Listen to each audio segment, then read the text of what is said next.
পিন্টুকে ফাঁসি দেওয়া হয় নাই, কিন্তু তাকে হত্যা করা হয়েছে। সবগুলো হত্যাকাণ্ড।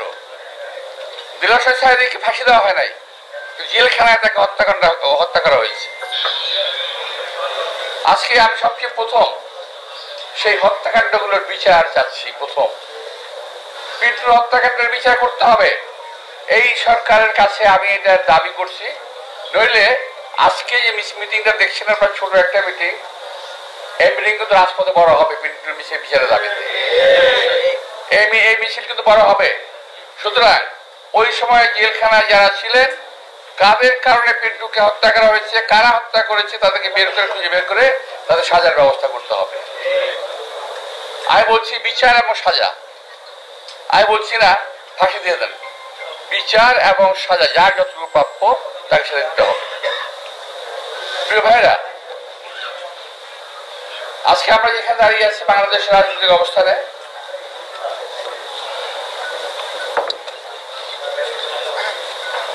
এই সম্পর্কে আমার একটা আসলে সময় লাগতো, বেশ 7 ঘন্টার মতো। আমি বেশি লম্বা করতে পারবো না এখন। তো আমরা কয়েকদিন যাবত দেখতে পাচ্ছি একটা বাংলাদেশে একটা সার্কাস জাতীয় কিছু একটা হচ্ছে, নাটক জাতীয় কিছু একটা হচ্ছে। আমার কাছে মনে হচ্ছে, আমি বললাম না যে আমি কথাগুলো আটকায় রাখতে পারি না, আমার যদি কেমন একটা বাজে অভ্যাস আছে। আমার সবকিছু সাজানো নাটক মনে হচ্ছে। এই কদিন আগে দেখলাম, আগে আমরা দেখতাম যে শেখ হাসিনা কিছু করার আগে একটা অপকর্ম কোথাও ঘটাতো, আমরা তারা বুঝতাম যে সে কিছু একটা ঘটনা ঘটাবে। তো একদিকে আমাদের দৃষ্টি নিয়ে যেত আর কাজটা দিক দিয়ে করতো। একটা গল্প বলি ছোট্ট করে, যদি আপনারা বুঝতে পারেন, আর যদি বুঝতে পারেন, সাংঘাতিক ভাই বিশেষ করে বলছি। ইস্ট পাকিস্তান বক্সিং চ্যাম্পিয়ন একজন ছিলেন, নাম ছিল রহমতুল্লাহ। উনি ছিলেন গাড়ির মেকানিক, আমাদের বাড়ির সামনে গ্যারেজ ছিল। তো কি কারণে ওই এলাকার এক লোকের সঙ্গে তার ঝগড়া হলো। তো সেই লোকটা সে খুব মারধর করলো, আর ঘুষি টুসি দিল। তো এর মধ্যে সেই লোকটাকে বাবা রেখে নিয়ে আসছে, বাপটা বয়স্ক। আসার পরে বাপটা ঢাকা বেড়ে বলতেছে, ভাই বেটা আমার পোলারে মারছস কে? চ্যাম্পিয়ন হয়ে গেছস গা, তোরে বেড়া তুই বক্সার হয়ে গেছস, তোর উপরে নাকে দেখামো, পেটে মারুম, পেটে দেখামো, তলে উপরে মারুম। বুঝতে পারছেন আপনি কথাটা? বুঝেন না? ঢাকায় বাসা মানে নাকে দেখাবো, পেটে মারুম, পেটে দেখাবো, নাকে মারুম। বুঝছেন? আমাকে সরকার এখন নাকে দেখায়, পেটে মারে, আর পেটে দেখায়, নাকে মারে। বুঝতে পারছেন? দেখেন হামিদ সাহেব চলে গেল, কি সুন্দর। হামিদ সাহেব চলে কোন দিক দিয়ে চলে গেল? ভিআইপি দিয়ে। পত্রপত্রিকা দেখলাম উনি নাকি গেঞ্জি পরে, লুঙ্গি পরে, মাস্ক পরে ভিআইপি দিয়ে গেছে। ভাই লুঙ্গি পরুক, গেঞ্জি পরুক, আর ল্যাংটা হয়ে যাক, ভিআইপিতে ঢুকলো কিভাবে? ভিআইপিতে ঢুকে কিভাবে? যদি একান্ত পরিচিত না হয়, কিংবা সেই ভিআইপি লোক না হয়, সে ভিআইপি ট্রিটমেন্ট নিয়ে এয়ারপোর্ট দিয়ে পার হয়ে গেল। আমার সরকার বলে কিছু জানি না। 622 জন আওয়ামী লীগের লোক পার হয়ে গেল, এই সরকার বলে আমরা কিছু জানি না। জানেন কি? এই জানাটা খুব দরকার। আপনারা কি জানেন? এইটা আমাদের জানা দরকার। কি জানেন আপনারা? Would you like to learn to play worship piano? Well, I'm a former Nashville pro and I've developed a system that's making জানেন না। তো এখন সেদিক থেকে নজর ফেরানোর জন্য আরো জানি কি ঘটতেছে, আমার খুব সন্দেহ হচ্ছে আরো জানি কি ঘটতেছে। নইলে শাহবাগের নাটক কেন হঠাৎ করে? যে শাহবাগ আপনারা বন্ধ করেছেন, যে শাহবাগের এই এলাকাতে, এই সমস্ত এলাকাতে মিছিল মিটিং করা যাবে না, সেখানে সরকারের পৃষ্ঠপোষকতায় সরকারের দল, এনসিপির লোকেরা ওখানে মিছিল মিটিং করে কিভাবে? আর কোন দাবিতে মিছিল মিটিং করলো? কি দাবিতে? দাবি জানি কি? আওয়ামী লীগ নিষিদ্ধ করতে হবে। তো আওয়ামী লীগ নিষিদ্ধ করতে না করছে কে ভাই? কে না করছে? বিএনপি না করছে? খুব চেষ্টা করছে চালানোর জন্য। বিএনপি নাকি আওয়ামী লীগকে কি করতে চায়? পুনর্বাসিত করতে চায়। আমাকে বড় ঠেকা পড়ে গেছে ভাই, বিএনপি আওয়ামী লীগের পুনর্বাসিত করতে বড় ঠেকা পড়ে গেছে। জীবন থেকে আমাদের 17 থেকে 18 বছর আমাদের নিয়ে গেছে। পরিবার পরিজন থেকে বিচ্ছিন্ন হয়েছি, স্বাস্থ্যহানি করেছে, আমাদের পরিবার পরিজন পারে নাই, এখানে যারা আছে একটি কর্মীও তার বাড়িতে 17 বছর ঘুমাতে পারেনি। আর সেই আওয়ামী লীগের সঙ্গে আমরা করব, ওদেরকে আমরা আবার প্রতিপালন করব, আবার ওদেরকে পুনর্বাসন করব। এটা হলো যারা বিএনপিকে জেলাস করে, অর্থাৎ দেখতে পারে না, পছন্দ করে না, যাদের অজনপ্রিয় একটি দল, এরা গোষ্ঠী, এরা বিএনপিকে কালার করার চেষ্টা করতেছে। আচ্ছা, আমি আর বলি, শুধু এটা না, এই সম্পর্কে আমাদের সেক্রেটারি জেনারেল ফখরুল সাহেব স্পষ্ট বক্তব্য রেখেছেন, আমাদের স্ট্যান্ডিং কমিটির মঈন সাহেব স্পষ্ট বক্তব্য রেখেছেন। আমি এখন থেকে 1-1.5 মাস আগে বক্তব্য রেখেছি এই প্রেস ক্লাবে, আপনাদের মনে থাকতে পারে। 24 এপ্রিল পরিষ্কার ভাষায় বক্তব্য রেখেছিলাম। আমি আপনাদেরকে শোনাই কি বক্তব্য রেখেছিলাম। আমি এখন রেকর্ড রাখতে হয়তো 24 এপ্রিল মনে রাখবেন দয়া করে আপনারা। বিএনপি আওয়ামী লীগকে পুনর্বাসিত করার চেষ্টা করতেছে। আরে ভাই, আমার আর ভালো লাগে না। আরে ভাই, 17 বছর এদের যন্ত্রণায় পাগল হয়ে গেছি, পরিবার সহ অশান্তিতে ভুগেছি, অসুস্থ হয়ে পড়েছি, অকালে মৃত্যু হয়ে গেছি। তো যাই হোক, আমি এই কথা আমি সাক্ষী রাখলাম এই কারণে যে যারা আজকে বলে যে বিএনপি পুনর্বাসিত করতে চায়, তারা আসলে দেশ এবং জাতির শত্রু। কারণ একমাত্র বিএনপি একমাত্র আছে বাংলাদেশকে এখন বিদেশি শত্রুর হাত থেকে রক্ষা করার জন্য, যে কোনো বিদেশি প্রভুদের হাত থেকে রক্ষা করার জন্য একমাত্র দল বিএনপি আছে বাংলাদেশে, আর কোন দল নাই। যদি থাকতো তারা আজকে আওয়াজ উঠাতো, সচিবালয়ের ভিতরে আওয়ামী লীগের নেতা কর্মীরা কি করে, আওয়ামী লীগের সচিবরা বিএনপি সচিবালয়ের ভিতরে কি করে, এখন পর্যন্ত যাদের এখন জেলখানায় থাকার কথা তারা এখন সচিবের দায়িত্ব পালন করতেছে।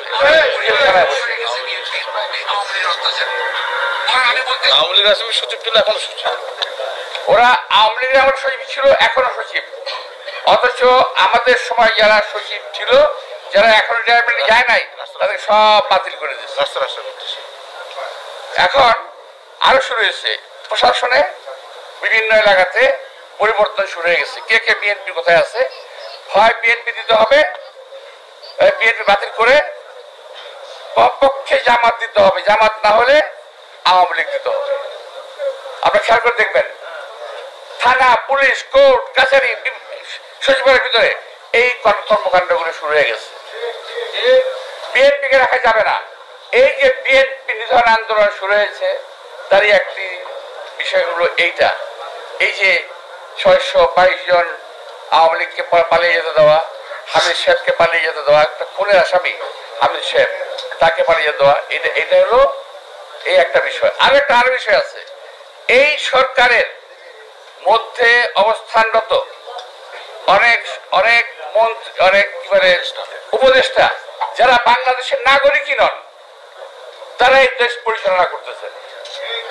এখান থেকে নজর ফিরিয়ে নেওয়া। আমার মনে হয় মাঝে মাঝে আমরা কি ঔপনিবেশিক শাসনে আছি? আমার মনে হয় যে আমরা দেশের মানুষের শাসনে নাই, আমরা ঔপনিবেশিক শোষণে আমরা আছি। নইলে আজকে একটি কথা আমি দেখছি, একটি জিনিস, সবাই তো দেশপ্রেমিক করে দাবি করেন ভাই, আমিও নিজেকে একজন দেশপ্রেমিক নাগরিক হিসেবে দাবি করি। আমি অন্য কোনো কারো কথা বলছি না, আমি আমার নিজের পক্ষ থেকে বলছি, দায়িত্ব নিয়ে বলছি যে আমি কেন ইচ্ছা করলে সেন্ট মার্টিন যেতে পারি না, আমি কেন ইচ্ছা করলে সাজেক যেতে পারবো না, আমি কেন ইচ্ছা করলে বাগাইছড়ি যেতে পারবো না। আমি একটু এই সরকারের কাছ থেকে জানতে চাই, আমরা কি কোনো পরাধীন রাষ্ট্রে বসবাস করি? আমাদেরকে সেন্ট মার্টিন, বাগাইছড়ি কিংবা সাজেক যেতে পাসপোর্ট ভিসা লাগবে? আমি এই সরকারের কাছে স্পষ্ট উত্তর জানতে চাই, ঘটনাটা কি। আমি এটাও বুঝি না, আমার এনসিপি ভাইয়েরা যারা বলতে চান দ্বিতীয় স্বাধীনতা, তারাই সুন্দর কথা বলছেন না কেন? তারা কেন কথা বলছেন না? আর কেউ যদি আমাকে প্রশ্ন করে আপনি কেন বলছেন, আমি বলছি এই কারণে এই দেশটাকে আমরা যুদ্ধ করে স্বাধীন করেছি। সুতরাং এই দেশটাকে শহীদ রাষ্ট্রপতি জিয়াউর রহমান যুদ্ধ করে স্বাধীন করেছে, কারো কাছে বিক্রি করে দেওয়ার জন্য নয়। প্রিয় ভাইরা, আমার আসলে অনেক পড়া ছিল, আমার একটা প্রোগ্রাম আছে যেতে হবে, তাই তো আজকে এই যে দেখেন আমি তিনটা নাম বলছি আপনাদেরকে, সেন্ট মার্টিন, সাজেক, বাগাইছড়ি, এই সমস্ত এলাকা আজকে আমাদের যাওয়াটা একটা দ্রুহ হয়ে গেছে। আবার শুনি একটা জায়গায় নাকি করিডোর দেওয়া হবে। কিসের করিডোর? মানবিক করিডোর। আরে ভাই, আবিষ্কার করেন নাকি?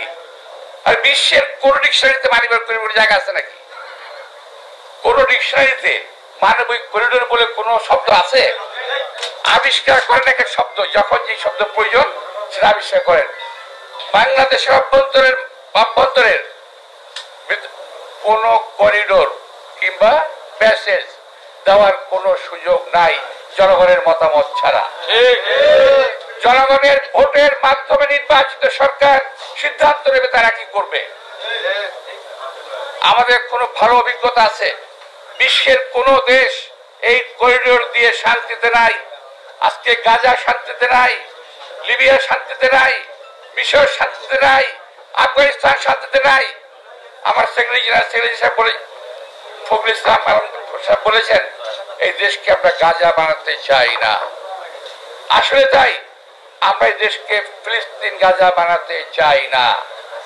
আমরা এই দেশে আমরা লক্ষ্য করছি অনেক বিদেশিদের আগমন করেছে, সন্দেহভাজন বিদেশিদের আগমন করেছে। বিভিন্ন সময় তারা বিভিন্ন মিশন নিয়ে আসতেছে। আজকে ফেসবুকে একটা আপনার সার্চ দিলে পাবেন, এক ভদ্রলোক বলছিল, সেটা আমি আর বলতে পারছি না, সময় নাই, বলাও যাবে না। তো আমার ধারণা এই সরকার ইচ্ছাকৃতভাবে এই অপকর্মগুলো করছে। এই সরকার এই মুহূর্তে এই সরকারকে আমি আমার কথা বলছি, নিরপেক্ষ ভাবতে আমি পারছি না। তারা কোনো উদ্দেশ্য পারপাস সার্ভ করতেছে।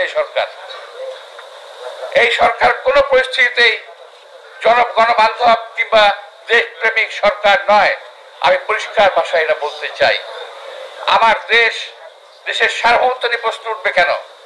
যদি এই সরকারকে প্রমাণ করতে হবে তার দেশপ্রেমিক সরকার, আমার প্রশ্নগুলোর জবাব দিয়ে, আমার প্রশ্নগুলোর সঠিক জবাব পাওয়ার পরে আমাকে যে শাস্তি যেখান থেকে দেওয়া হবে আমি মাথা পেতে নেব।